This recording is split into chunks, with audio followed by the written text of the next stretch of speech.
வணக்கம். All India radio Chennai.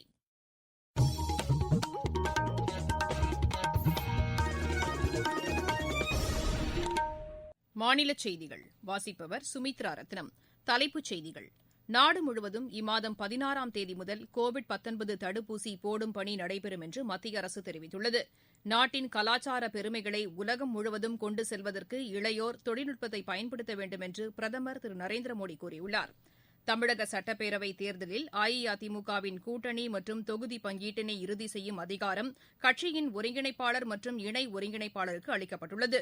இந்தியாவுக்கு எதிரான 3வது டெஸ்ட் கிரிக்கெட் போட்டியின் 3வது நாளான இன்று ஆஸ்திரேலியா 2வது இன்னிங்ஸில் ஆட்டநேர இறுதியில் 2 விக்கெட் இழப்பிற்கு 103 ரன் எடுத்துள்ளது. டுனிஷியாவில் நடைபெற்று வரும் சர்வதேச மகளிர் டென்னிஸ் போட்டியின் இறுதி ஆட்டத்திற்கு இந்தியாவின் ஜீல் தேசாய் முன்னேறியுள்ளார். இனி விரிவான செய்திகள்.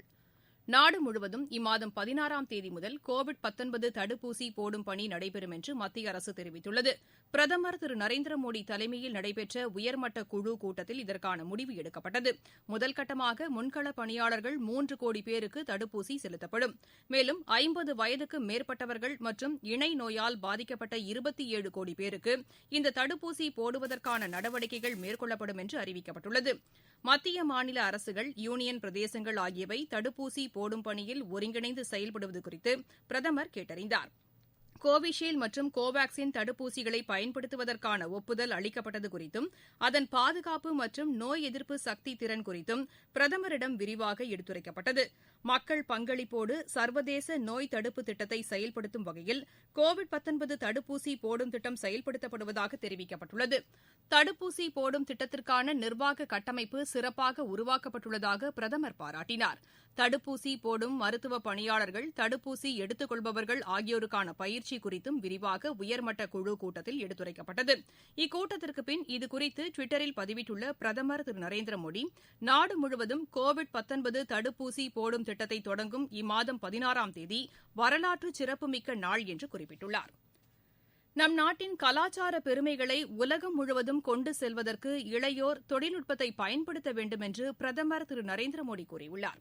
வெளிநாடு வாழ் இந்தியர் தினத்தையொட்டி அவர்களுக்கான மாநாட்டை இன்று காணொலி காட்சி வாயிலாக தொடங்கி வைத்து பேசிய அவர், எந்தவொரு சவாலான சூழ்நிலையும் திறம்பட மேற்கொள்ளும் திறன் இந்தியாவுக்கு உள்ளது என்பதை வரலாறு உலகத்திற்கு உணர்த்தியிருப்பதாகவும், வெளிநாடு வாழ் இந்தியர்கள் நாட்டின் வளர்ச்சிக்காக முக்கிய பங்காற்றியிருப்பதாகவும் இது தமக்கு பெருமை அளிப்பதாக உள்ளது என்றும் தெரிவித்தார்.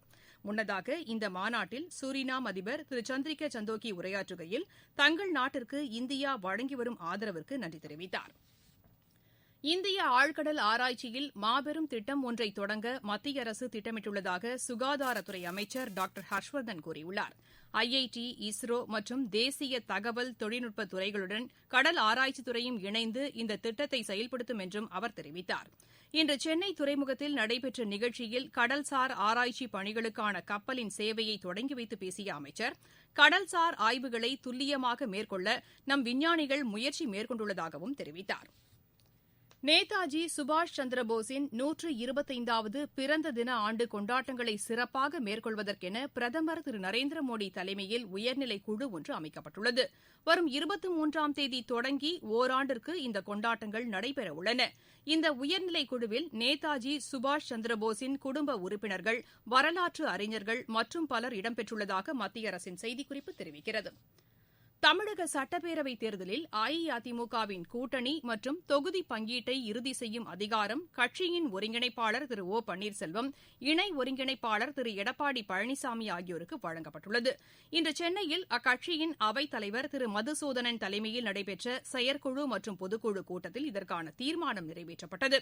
சட்டப்பேரவைத் தேர்தலில் அஇஅதிமுகவின் முதலமைச்சர் வேட்பாளராக திரு எடப்பாடி பழனிசாமி அறிவிக்கப்பட்டதற்கு ஒருமனதாக ஒப்புதல் அளிக்கும் தீர்மானமும் இக்கூட்டத்தில் நிறைவேற்றப்பட்டது.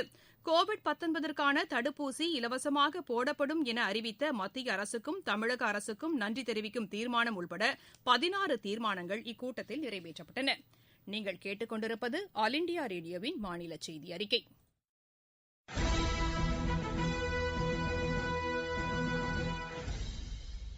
கோவிட்-19 ஒழிப்போம், தடுப்பூசிக்கு தயாராவோம்.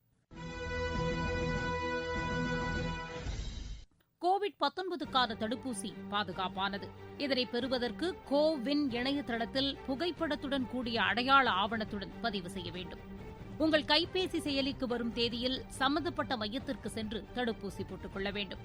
தடுப்பூசி போட்டவுடன் 1/2 மணி நேரம் கண்காணிப்பு மையத்தில் அமர்ந்திருக்க வேண்டும். 2ஆம் சுற்று தடுப்பூசியையும் அதற்கான தேதியில் தவறாமல் போட்டுக் கொள்ள வேண்டும்.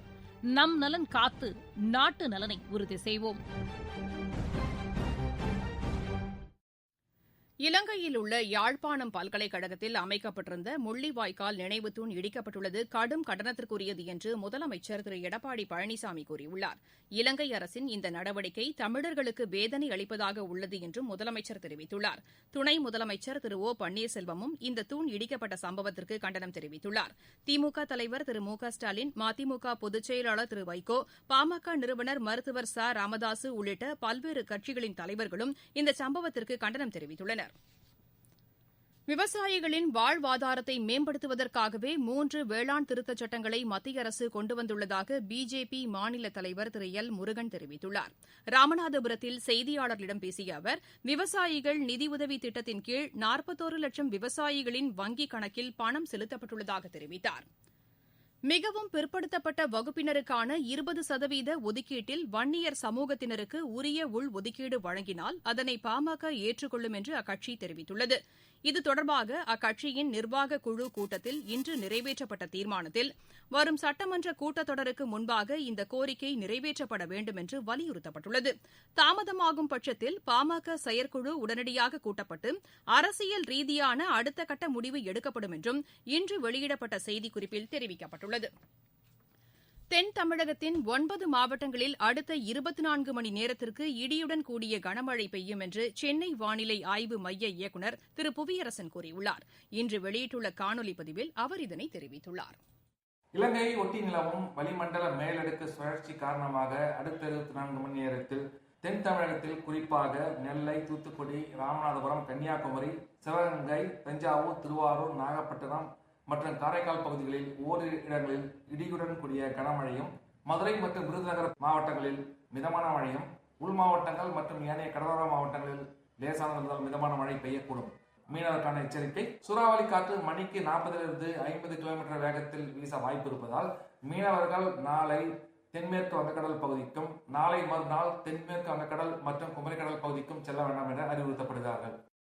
மாவட்டச் செய்திகள்: கோழி இறைச்சி மற்றும் முட்டை சாப்பிடுவதால் பறவை காய்ச்சல் பரவாது என்ற விழிப்புணர்வை பொதுமக்களிடையே ஏற்படுத்த நடவடிக்கை எடுக்க வேண்டும் என்று மத்திய மாநில அரசுகளை தேசிய முட்டை மற்றும் கோழி இறைச்சி ஒருங்கிணைப்பு குழு தலைவர் திரு செல்வராஜ் கேட்டுக் கொண்டுள்ளார். கடலூர் மாவட்டத்தில் வாக்காளர் பட்டியல் சுருக்க திருத்த முறை குறித்த ஆய்வுக் கூட்டம் வாக்காளர் பட்டியல் பார்வையாளர் திரு சஜன் சிங் சவான் தலைமையில் இன்று நடைபெற்றது. மதுரை மாவட்டம் அவனியாபுரத்தில் பொங்கல் திருநாளன்று நடைபெறவுள்ள ஜல்லிக்கட்டு போட்டியில் பங்கேற்கும் மாடுபிடி வீரர்களுக்கான முன்பதிவு இன்று தொடங்கியது. பொதுமக்களுக்கும் காவல்துறையினருக்கும் இடையிலான நல்லுறவை விளக்கும் வகையில் காஞ்சிபுரம் மாவட்ட காவல்துறை சார்பில் நடைபெற்ற மினி மாரத்தான் போட்டியில் 200க்கும் மேற்பட்டோர் பங்கேற்றனர். விழுப்புரம் மாவட்டத்தில் பெண் காவலர்களுக்கு மார்பக புற்றுநோய் கண்டறியும் முகாமை ஆட்சியர் திரு அண்ணாதுரை இன்று தொடங்கி வைத்தார். விளையாட்டுச் செய்திகள்: இந்தியாவுக்கு எதிரான 3வது டெஸ்ட் கிரிக்கெட் போட்டியில் ஆஸ்திரேலியா வலுவான நிலையில் உள்ளது. சிட்னியில் நடைபெற்று வரும் இப்போட்டியின் 3வது நாளான இன்று ஆட்டநேர இறுதியில் ஆஸ்திரேலியா 2வது இன்னிங்ஸில் 2 விக்கெட் இழப்பிற்கு 103 ரன் எடுத்துள்ளது.